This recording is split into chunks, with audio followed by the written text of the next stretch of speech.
Thank you for joining us with the news on QTV. My name is Diana Sumbwe. First, we take a look at stories making headlines. President Edgar Lungu has returned home after attending the 38th SADC Summit in Namibia, where he assumed the chairman of regional bodies organ on security. Economist Oliver Sasa says he does not see any investments that Zambia has made that will enable it to service the $3 billion United States debt owed from Eurobonds. And now the news in detail. President Edgar Lungu has assumed the chairmanship of the Southern African Development Community SADC organ on politics, defense and security. President Lungu took over the mantle in Windhoek during the 38th Summit of Heads of State and Government from President João Lourenço of Angola.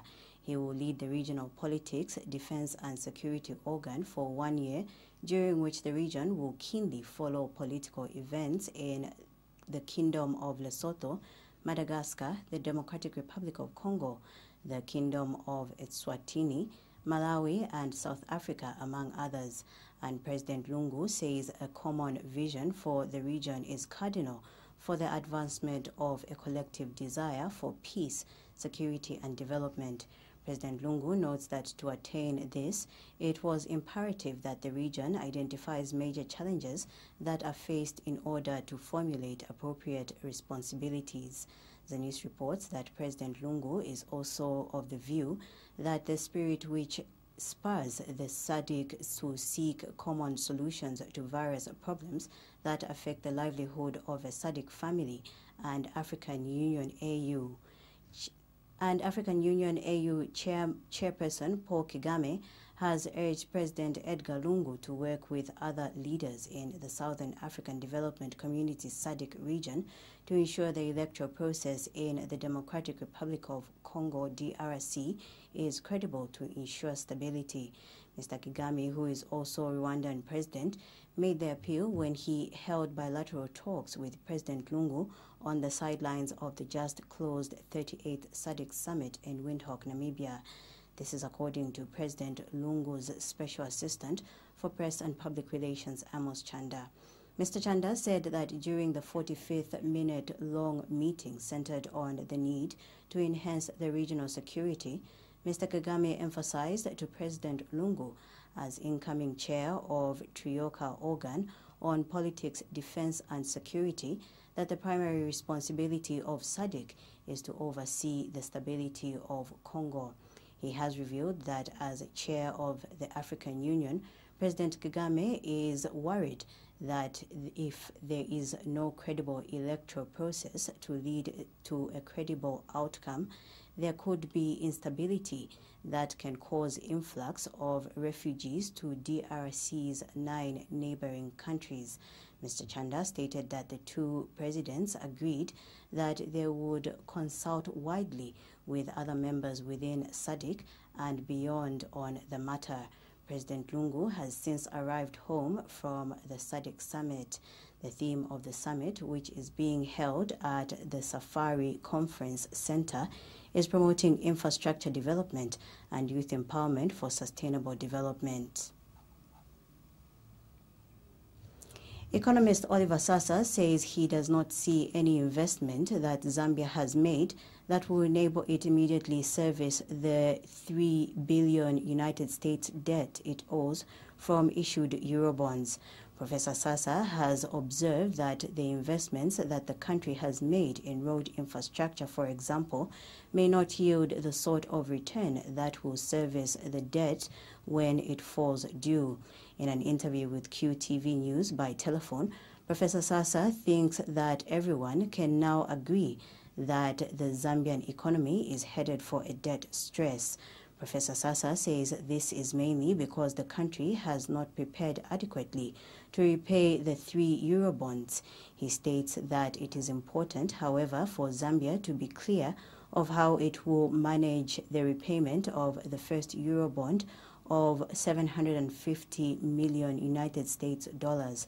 Professor Sasa notes that refinancing of the Eurobond is palatable under the current circumstance, but what matters is the process of refinancing itself. He says the legitimate question that should be raised with the Turkey option is whether or not Zambia has scouted the market to ensure the country does not end up with a voucher fund. Professor Sasa is suggesting that government ensures that Zambia does not make the mistake it did in the past. He has encouraged government to look at various options of refinancing the 750 million United States Eurobond by floating it as opposed to single sourcing. Because really, at the end of the day, and where we are now, we must ensure that we don't make the mistakes of yesteryears, where you end up with an option that is not in the best interest of the country in terms of the cost. Essentially, what that means is that you usually would be expected to float this and that you look at the various options rather than single sourcing. I think this is a debate that government would like to engage, and I think listening to the commentary, government is listening, and it ought to listen, because we need to ensure that we do the right thing here. But I think ultimately what we need is to have a very clear debt management strategy. Ultimately, unless we pay attention to these aspects, we will always be grappling with how do we pay after we've got.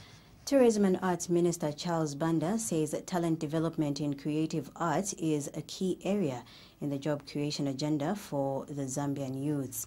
Speaking during a meeting with the British High Commissioner to Zambia, Fergus Cochrane-Byatt, at his office, Mr. Banda said arts and crafts need to be marked and developed as it has the potential to create the much needed employment in the country. Mr. Banda says government is committed to ensuring that people have full benefits of their efforts in artistic talents. He has, however, encouraged artists in the area of crafts to make good art that will draw the attention of international markets. Also looking at how the people can benefit. We've talked about issues of artists, yes, crafts, paintings, and so forth and so on. We have always been talking about talent development, and when we have done talent development, what comes next is marketing of the product. And this helps to grow the informal sector rather than just looking for jobs in the formal sector. Sometimes we can get employment through the informal sector, and arts is one such way. Also looking at how the people can benefit. And Mr. Cochrane-Byatt said the British government, through the Private Enterprise Programme, PEP, wants to help the Zambian private sector create jobs in the area of arts and crafts. He has since disclosed that 5 international buyers have shown interest in coming to provide market for the Zambian arts and crafts men and women. Well, I've been talking about the British government's private enterprise programme, which is intended to assist the private sector, and it's really about creating jobs. We know that job creation is a top priority for the Zambian government, as His Excellency the President has decreed. And we think that there is considerable unrealised potential amongst craftspeople, men and women in Zambia. But of course they need a market. So it's partly about raising quality, the quality of the products which are produced in Zambia, but it's also about finding a market for those products. Through our PEP programme, we have contacted 5 international buyers who buy these products in volume, and they have visited Zambia, and I understand they're interested in taking this forward. Well, I've been talking about The Bizet campaign has described as regrettable the imposition of a ban on exports of Zambian honey in South Africa. Founder Evans Goma says his organization also finds the ban to be a big setback, especially for Zambian exporters who may have orders already on the way to South Africa. Mr. Ngoma says the ban is, however, a wake-up call on the need to learn to protect and appreciate local products. In a walk-in interview with QTV News, Mr. Ngoma also urged local enterprises in the export business to ensure that their products are certified. Mr. Ngoma is encouraging local enterprises to make use of the services the Zambia Bureau of Standards (ZABS) is mandated to offer. Next time, I would encourage, before anything is exported out there, let our local standard bodies, like the Zambia Bureau of Standards, certify the goods fit for export, because this to me clearly shows that we have been sleeping, and maybe I would blame the exporters out there. Maybe they didn't visit the Zambia Bureau of Standards to certify their product fit for export, or rather for consumption. So to the Zambia Bureau of Standards, my appeal is, please be on hand to make sure that every item that is being produced and exported, whether exported or for local consumption, you must be on hand to make sure that you witness the whole value chain. And BIZ campaign events manager James Banda has encouraged Zambians to take pride in their own locally produced products. Mr. Banda is urging people in the country to support locally produced products by going to the shops and buying them. But this is a wake-up call, like Mr. Kazonga said, that we really need to support our own. And how do we do that? It's very simple. We need to start going into these shops and buying our own products, and actually ask where our own products are for us to really empower ourselves before we can actually depend on exporting most of these products.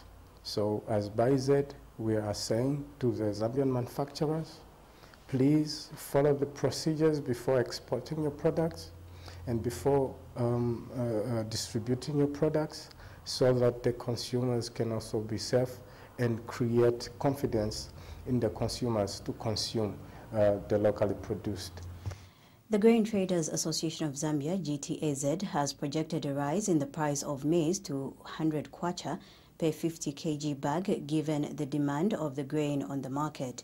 Executive Director Chambuleni Simwinga says his association has observed that there is a slow supply of maize on the Zambian market. Mr. Simwinga has told QTV News via telephone that this explains why buyers such as millers are advertising higher prices for the commodity in the media. He states that this is what will in fact send confusion on the market in terms of pricing.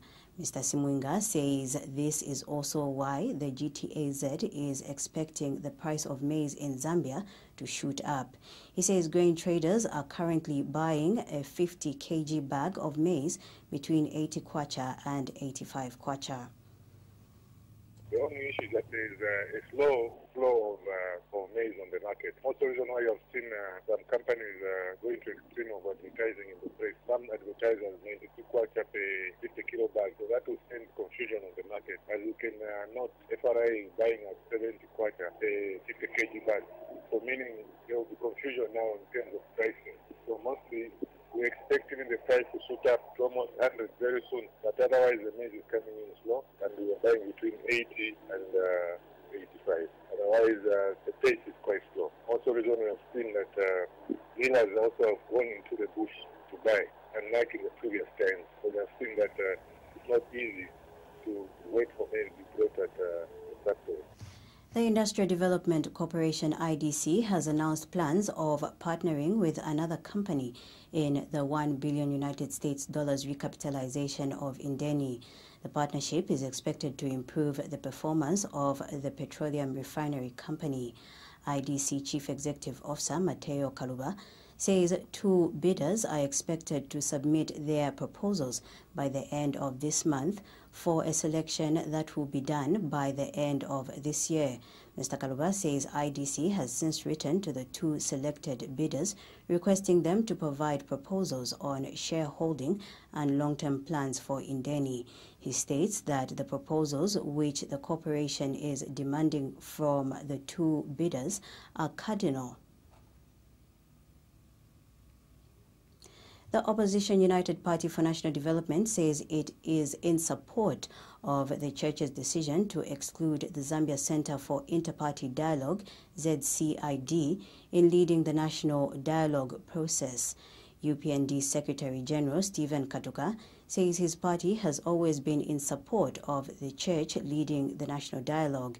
In an interview by telephone, Mr. Katuka has told Q News that the UPND did not want the ZCID to lead the dialogue process from the start. Mr. Katuka says his party does not think the ZCID has the capacity to handle a process the magnitude of a summit among political party leaders. He states that if ZCID, however, still wants to lead the dialogue process, he is left to wonder where Zambia is headed for.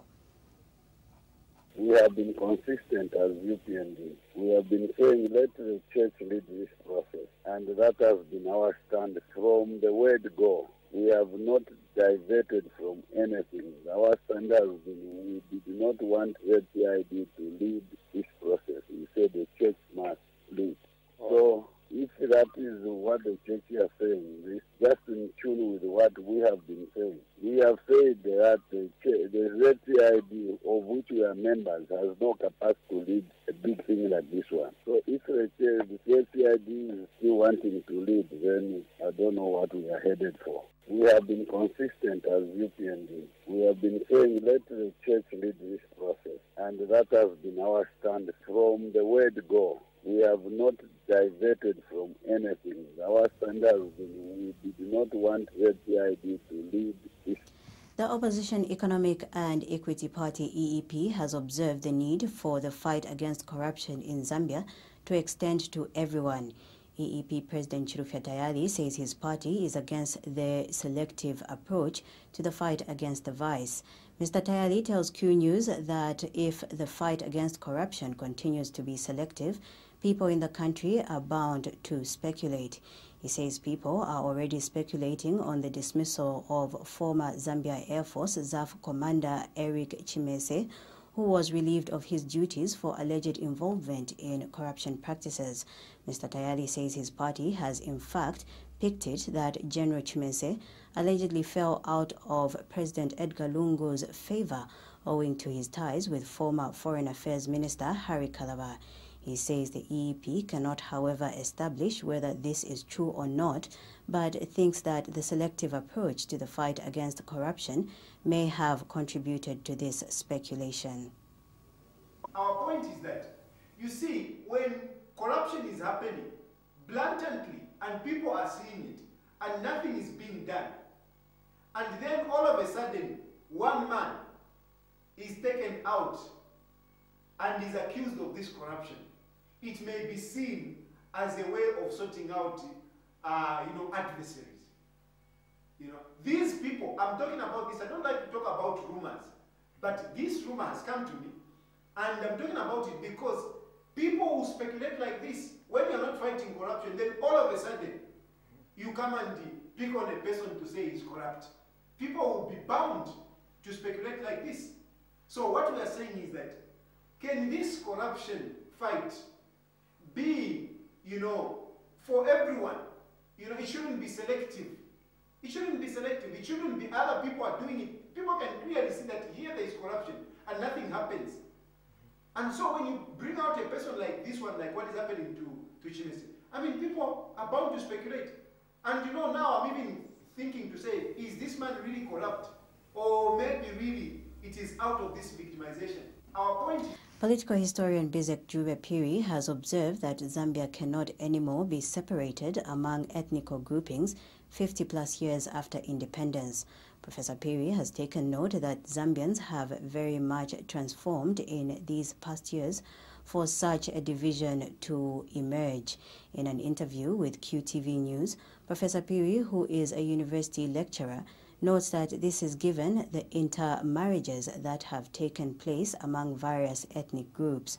Professor Piri states that when one is talking about Zambians, he cannot therefore refer to any of them as belonging to one particular ethnic group. He is of the view that this is the reality of the day, that no Zambian now belongs to one particular ethnic group. 50 plus years of independence, Zambians have become very much transformed. Yes, we belong to ethnic groups, but within this ethnicity that we're talking about, there's been a lot of intertribal marriages. So that at the end of the day, when we are looking at Zambians, we talk about Zambians, you have Zambians that belong to more than one ethnic group. So sometimes we need to take into account the realities of today. How are they?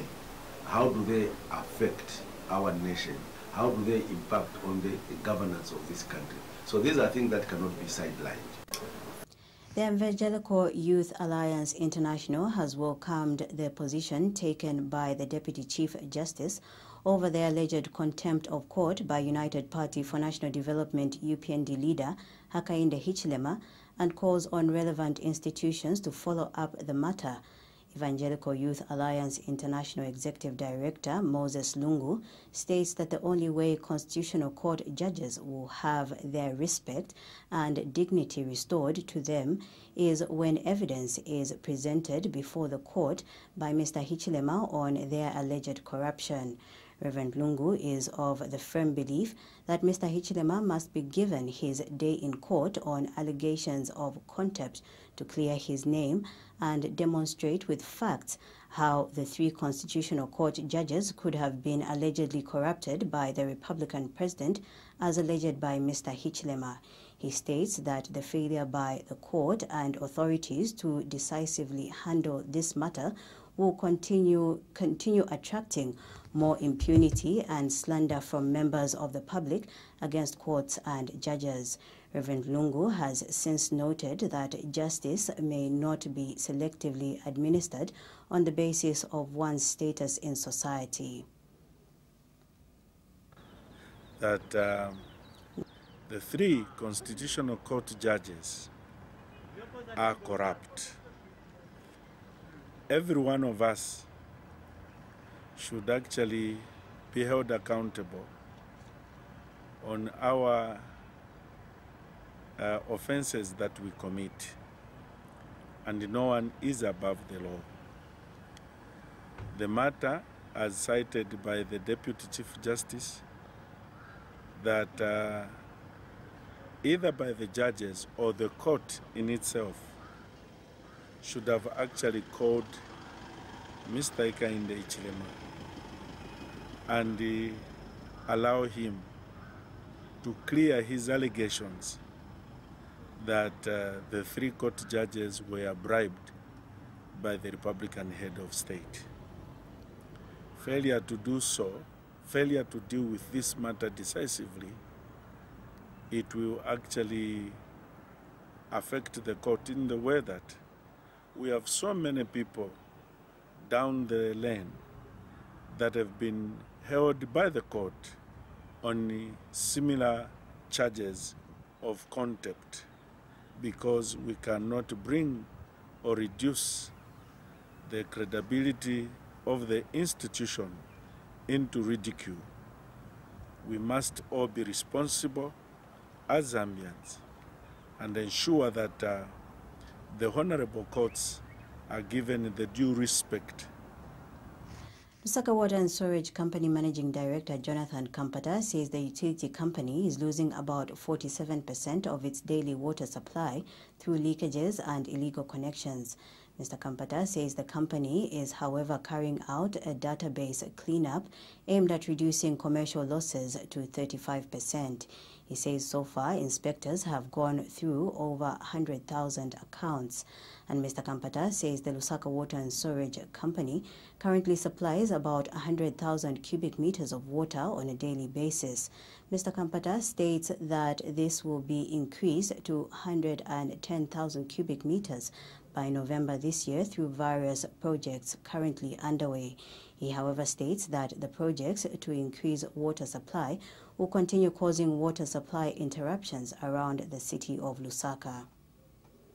The water shutdowns really cannot be avoided because these we are doing them in order to either to work on the installations or to connect new pipes. So we cannot do the work when the supply is on. So we need to shut down. So we expect these shutdowns actually to continue until sometime in November, when the major works will be done. But whenever we have these shutdowns, I think we endeavor to notify the general public in a good time. Okay. Are you making any losses out of this? Yes, it's impacting on our cash flow because when we do have the shutdowns, it means that we have less water to supply, which is less water to be built. So we're looking forward to a time when the projects will be over and we'll be back to our normal operations. Lusaka Province Minister Bowman Lusambo has urged investors in the province to adhere to laid down labor laws of the country. Mr. Lusambo says investors are more than welcome in the province as they complement government's efforts in the provision of employment to the people. He has, however, stated that there is need for the workers to be treated with respect and given good salaries and provided with good conditions of service. The minister has warned that he will not hesitate to pounce on whichever investor in the city which abuses workers. Mr. Lusambo says he will work closely with the Ministry of Labour to ensure that workers engaged by investors in the province are treated well. He said this when he visited Wonderful Group Company Limited Chairman Huang Hao Choi at his office in Lusaka. So I just wanted to assure you that our provincial administration will want to work with you as our investor because we are looking forward to give employment to our people, not only employment, even in the condition of service. And I hope and trust that you know and you have read our labor laws. Yes, so we should, you have to make sure that you are operating within the law. Yes. Yeah.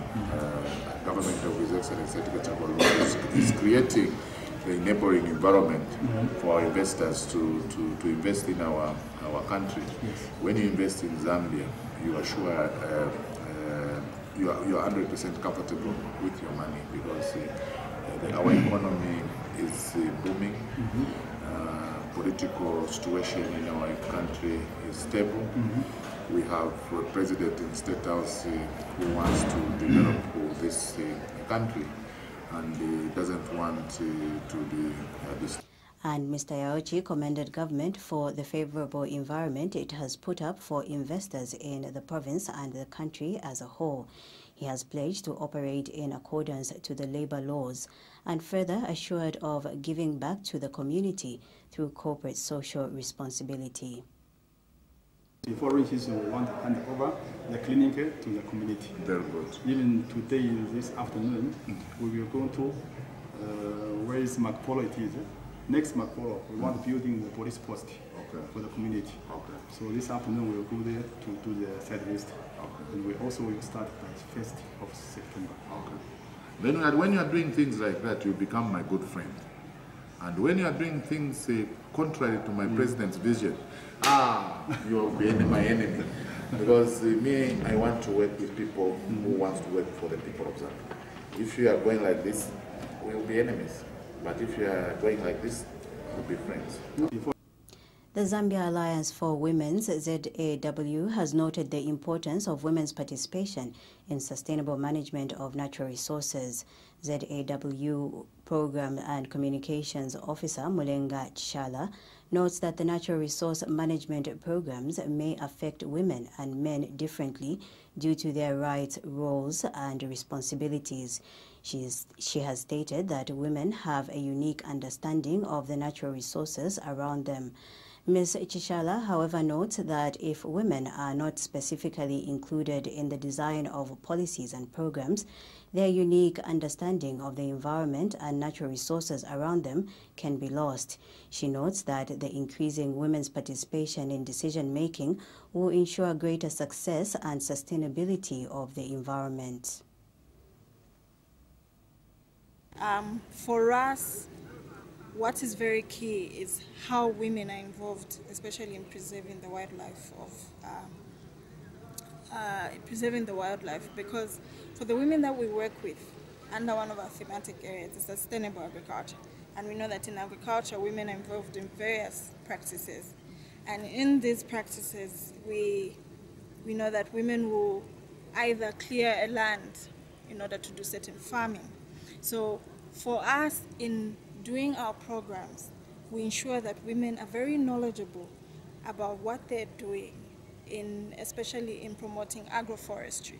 If they're going to do certain farming practices, how can I ensure that the environment continues to progress, that it does not negatively affect the ecosystem? And in doing so, then we are also helping these animals that feed on these natural these plants and all. So for us, that's very key. And for us, we're saying women because women in all this mostly are left behind, and we want to see them have to have a knowledge base. To end the news, we take a look at stories making headlines once again. President Edgar Lungu has returned home after attending the 38th SADC Summit in Namibia, where he assumed the chairmanship of the regional body's organ on security. And economist Oliver Sasa says he does not see any investments that Zambia has made that will enable it to service the $3 billion United States debt owed from Eurobonds.